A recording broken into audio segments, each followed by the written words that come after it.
is time to film a book haul. It's been a while. These books have been sitting beside my bed waiting to be hauled for a while. These are books I got for my birthday and just around that time.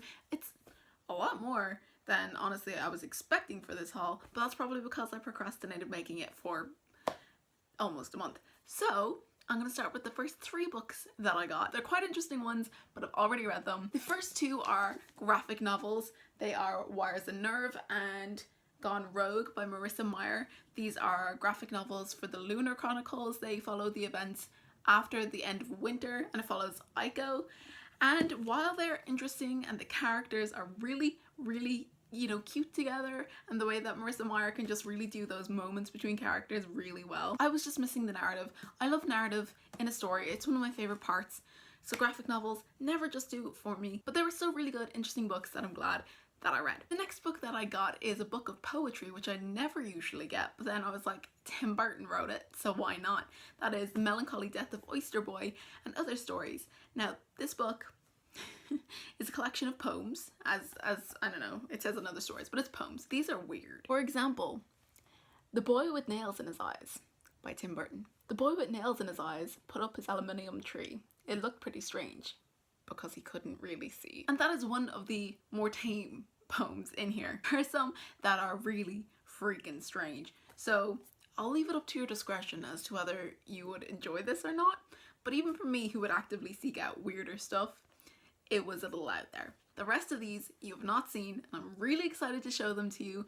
So I'm going to just start with the order that they are stacked beside me. The first one, and the most recent, I think, book that I got is Lips Touch 3 Times by Laini Taylor. I got this cover in the paperback because I prefer this cover. This is a collection of 3 fantasy short stories by Laini Taylor. It is illustrated, and it is 3 stories that all center around a kiss that like changes something, and not in the contemporary sense, but in the like magical sense. So I'm excited to get to these because Laini Taylor. The next book, also a very recent purchase of mine, and that is And I Darken by Kirsten White. I'm pretty sure this is a young adult fantasy retelling of Vlad the Impaler, except that Vlad is probably a teenage girl. It's YA, I mean, come on. It got quite a lot of hype when it came out, so I'm really excited to see what I think of this one. This next book I saw in a bookshop when I was like 12. Potentially. It might have been not that long ago, but it felt like I was about 12 at the time, and I just didn't pick it up because it was expensive. And ever since, I've kind of forgotten the title of it, and it's been really hard to find. But then I remembered that it was the guy who did the illustrations for the Spiderwick Chronicles. Same guy, Tony DiTerlizzi, that guy. And it is The Search for Wanla, which is not a graphic novel, but a novel where the illustrations are a really important part, which I'm excited about because illustrations, and this guy, if you've never seen his illustrations, just like Google them or something. Tony DiTerlizzi is one of those people who just can really give characters expressions and make them really distinctive and different. This book, I'm pretty sure, is a science fiction book about this girl, and she lives in, I'm going to either guess a fairyland or outer space, and she really wants to find Wanla, which is the old world. I'm going to guess it is Earth, and it is very different, and there's not very much proof left, and she has to go on this like quest to find it, and I'm excited to read it. The next book is not my typical go-to book because it is a contemporary, but I read the description and it just really appealed to me. Little Black Dresses, Little White Lies by Laura Stampler. It is about a girl who wants to be, I think, a writer or a designer or something, and so she moves to New York to do that because she gets some like internship opportunity or something, and it just, I don't know why, but it really appealed to me. Just the idea of someone young trying to make it in their career really is, I think it's what I wanted to read at the time, and still now. Every time I look away, I forget about this book. It's one of those, but then every time I pick it up and read the back, I'm like, hey, why haven't I read that yet? This next book was an impulse buy. I was in my favorite bookshop and I passed it and I was like, hey, that sounds really interesting, and that is The House of Mount Fathom by Nigel McDowell. It's blurbed by Frances Hardinge, so if that's not a good indication, I don't know what is. It's a little tricky to describe what it's about. What I gather, there is this magical old house, and in it there's the son of a nobleman who is like training in magical things, arts, I don't know how it's described in this book, and a street urchin, and together their like stories intertwined. I still have a ton of books to get through and show you. This is quite exciting. I haven't done a book haul in a while. I forgot how exciting it is. The next book I got is one I've wanted to read for a while and I just haven't picked up because it's a classic, and I had this weird relationship with classics up until last year because they've been hanging on my shelves so long.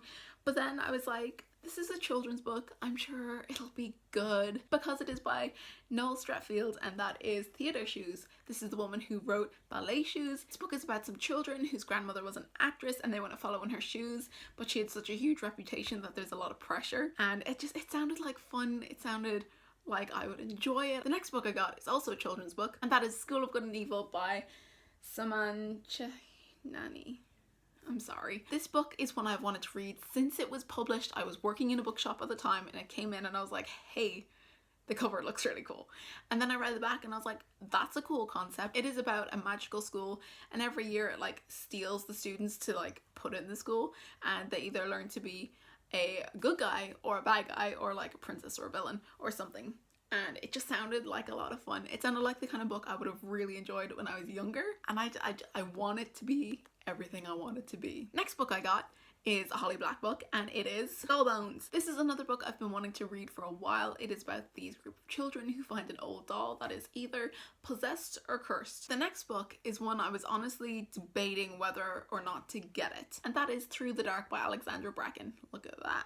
Woo! Shiny. This is a book of novellas that go along with the Darkest Mind trilogy. I think there's 3 short stories in here. I hadn't read it yet, but I've read the rest of the Darkest Minds, and it just felt like I hadn't completed the series. I feel this amount of pressure just to read it, and I don't know why. The next 2 books I got are Stalking Jack the Ripper and Hunting Prince Dracula by Carrie Maniscalco, and these are historical fiction books about a girl who like wants to be like crime scene investigator type person, obviously within a historical period. Not quite historical fiction because there's usually elements of magic and stuff. From what I know about these books, I don't know much about this one. This is a sequel to this one. It is about a girl who wants to be a crime scene investigation type person set within Victorian London, and she investigates the victims of Jack the Ripper. The last book I got, and potentially the one I'm most excited for, hence most scared of, 1 because of its size, and 2 because it's got a strange reputation. It's half really good and half really weird, and that book is House of Leaves by Mark Z. Danielewski. I give up. This is a book about a house that's like labyrinth-esque, and it changes and it moves, and there's a minotaur inside, or some evil monster, and it's formatted so strange. Like, there's parts like this, there are parts that are upside down, there are parts that are annotated or written sideways. I'm hoping it becomes clear how to read it as I read it. I'm excited about this because the people who've enjoyed it have really enjoyed it. It's got kind of like a cult following, but the people who've not liked it have given like strange reviews. I'm not going to attempt to pick these up again because that is going to create a mess that I'm not emotionally ready to deal with right now. So yeah, that's where I'm going to end this video today. Thank you guys so much for watching. Bye.